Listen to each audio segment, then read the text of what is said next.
Russia threw everything it had at a single city, 106,000 soldiers, the heaviest drone campaign in the history of warfare, an entire year of blood and iron, and it worked. Russia took the city, then absolutely nothing happened. That gap between the conquest and the silence that followed is the most important story nobody is telling you right now, because what happened after Russia captured Pokrovsk reveals something about this war that changes every projection, every map, every assumption about how it ends. The mainstream coverage shows you the territory lines moving, red arrows creeping west across the Donetsk steppe, settlements falling, analysts arguing about kilometers gained. But here is what that framing systematically buries: the price per kilometer. And when you see that number clearly, the entire picture inverts. Here is the number: 78 Russian soldiers killed or seriously wounded for every single square kilometer of Ukrainian territory captured in 2025. That figure comes from documented ISW analysis. It covers the full year. 4,031 square kilometers taken, 416,000 casualties to take them. 78 human beings per square kilometer of shattered farmland, ruined city block, contested tree line. Think about that the next time you see a map where a settlement name has changed color. That number is not an abstraction. It is the summary of a strategic reality that Russia's own military commentators writing on pro-war channels that have become the most honest voices in Russia's information ecosystem are now openly acknowledging. The offensive is consuming the army faster than the army can be rebuilt. To understand why this is happening, you need to understand what Russia changed and why it changed it, because Russia did not blunder into this situation. It deliberately redesigned its entire offensive doctrine between 2023 and 2024. And that redesign, which initially appeared to be working, is now destroying itself from the inside. Through 2023, Russia was trying to fight the old way: armored formations, combined arms assaults, tanks and infantry fighting vehicles pushing forward in coordinated waves. The doctrine the Soviet military wrote and the Russian military inherited. The problem was devastating and simple: a drone-saturated battlefield where any formation larger than a platoon is detected within minutes, and a $50,000 FPV drone kills a $4 million tank with the same efficiency as anything else, is not a battlefield built for armored columns. Ukraine was destroying Russian armor at rates that, by any historical accounting, should have ended the offensive entirely. So Russia adapted. It developed what became its 2024 and 2025 template. Abandon the armored assault. Use prolonged artillery and glide bomb preparation to degrade Ukrainian positions over days and weeks before any ground movement. Then isolate those positions, cut off supply lines, destroy communications, make reinforcement impossible. Then send small groups forward, infiltration teams, soldiers on foot, sometimes on motorcycles or cheap electric ATVs, moving through the gaps between Ukrainian defensive lines at low enough numbers to minimize the radar cross-section that drone operators hunt for. Then flood those isolated positions with infantry waves. Mass, lightly equipped, fast-moving. The logic: lose fewer machines, accept losing more men. The template worked. In terms of raw square kilometers per day, Russia was actually moving faster in 2025 than in 2024. The city fell. The victories were real. But the cost was the thing Russia's command structure either could not see or chose not to report upward. And here is the detail that crystallizes the entire contradiction. In April 2026, elements of Russia's 127th Motorized Rifle Regiment, a unit with the word motorized in its official name, conducted an assault on Ukrainian positions in northern Kharkiv using motorcycles. Not armored vehicles, not infantry fighting vehicles, motorcycles. They rode into what Ukrainian commanders described as a prepared kill zone, an area of elevated drone strike risk, and were repelled. This is not a curiosity. It is a data point about what 4 years of Ukrainian attrition has done to an army that was, on paper, the most powerful land force in Europe.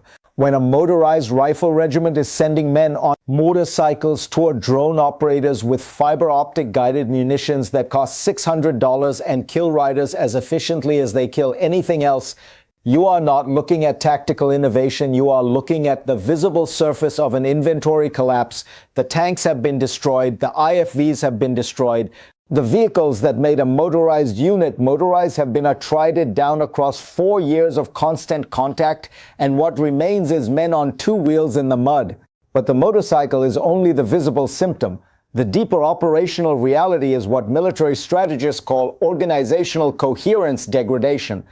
A kill zone is not just designed to destroy individual soldiers. It is designed to destroy the connective tissue of a military unit, the experienced non-commissioned officers who translate orders into actual movement, the forward observers who coordinate artillery, the logistics crews, the maintenance teams, the medical personnel. Remove those people systematically, and what remains is not an army.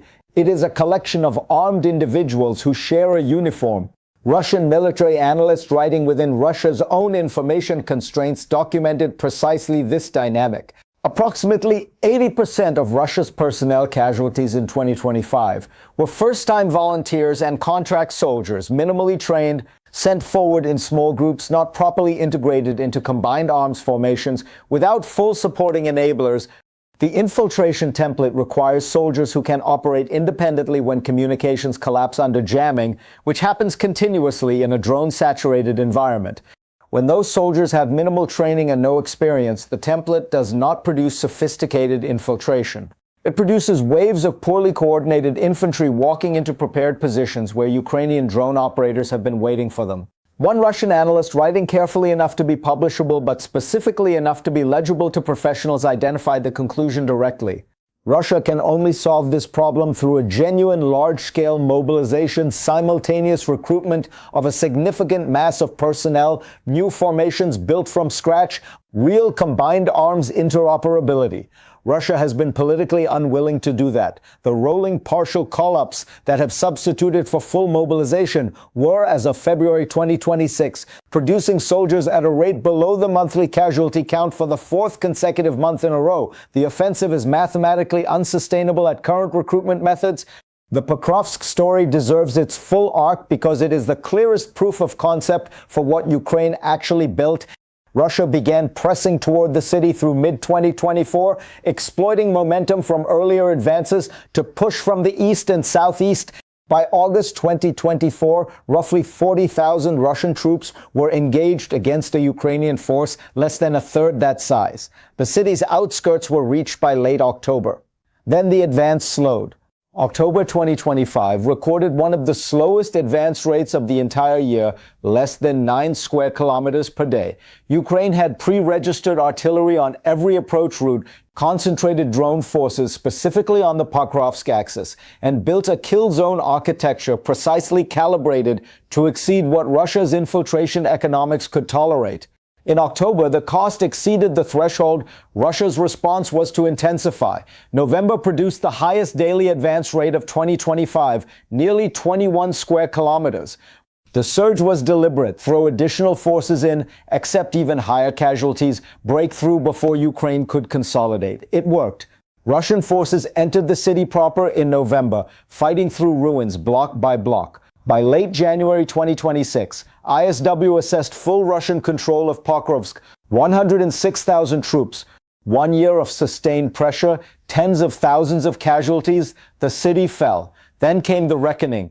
Russia had fought on the premise that Pokrovsk's logistics value would translate into a cascade of Ukrainian defensive failures, that the front west of the city would crumble, that exploitation would follow capture, that the gateway would open. It did not. Ukraine had not organized its defense around the city as an irreplaceable node. It had planned for the loss as a contingency months in advance, constructing defensive lines to the west during the same period Russia was closing in from the east. By February 2026, ASW stated it plainly, Russia had been unable to achieve significant advances west of Pokrovsk since December 2025. The gateway had opened onto another wall. The 106,000 troops were still there. They were not breaching through, they were contained. Now for the arithmetic that makes the full strategic picture legible, because when you assemble these numbers together, they tell a story that no official statement and no daily map update can adequately convey. 2025, 4,000 square kilometers taken, 416,000 casualties, 78 dead or seriously wounded per square kilometer, an advance rate that the Center for Strategic and International Studies, comparing it to one of the most catastrophically costly offensives in the history of modern warfare, assessed as slower than the Allied advance during the Battle of the Somme, slower than an offensive that killed 57,000 men on its first day alone, and became the defining symbol of industrial-age military futility. Then 2026 broke decisively. Daily territorial gains fell from nearly 10 square kilometers to under 3. ISW identified the cause as structural, not seasonal. Russian forces were increasingly infiltrating areas they could not firmly hold, claiming advances on territory that remained contested, creating the performance of movement rather than actual movement. Ukraine was retaking ground faster than Russia was capturing it in net terms over the same period. For the first time since 2024, Russia was losing ground on balance. Ukraine's long-range strike campaign against Russian logistics infrastructure, fuel depots, ammunition storage, supply convoys 30 to 120 kilometers behind the front, was identified by ISW as a direct contributor to the collapse in offensive capacity. The operational logic is simple and brutal. Attack the sustainment architecture. The soldiers at the tip of the offensive spear cannot advance if the logistics tail feeding them is burning. Ukraine's commander-in-chief specifically identified this mid-depth strike campaign as particularly effective in degrading Russian assault capacity. The kill zone does not begin at the front line. It begins 50 kilometers behind it. What is happening to the human beings inside Russia's offensive apparatus is documented in distributed sources that require assembly to see clearly, but the picture is unambiguous when assembled. Captured Russian soldiers and Ukrainian commanders have consistently described barrier troops, units positioned behind advancing forces whose function is to prevent retreat. Men driven toward Ukrainian positions not by tactical logic or unit cohesion, but by the threat of being shot from behind if they stop moving. A Ukrainian brigade spokesperson in the Pokrovsk sector described Russian soldiers advancing because the alternative was a bullet from their own side. Hunger is documented. Ukrainian operational reporting from March 2026 described Russian forward elements in the Pokrovsk area as undersupplied, a condition consistent with what the long-range strike campaign against convoys was specifically designed to produce. When the supply lines are burning, the men at the front run out of food before they run out of ammunition. Foreign fighters are documented. China, Tajikistan, Uzbekistan, Pakistan, African nations, mercenary and volunteer labor recruited through foreign networks to maintain the infantry mass the offensive requires. A former British Army colonel, commenting on the deployment of 10,000 confirmed North Korean soldiers to Russian frontline operations, used one word: desperation, not strategy, not planning.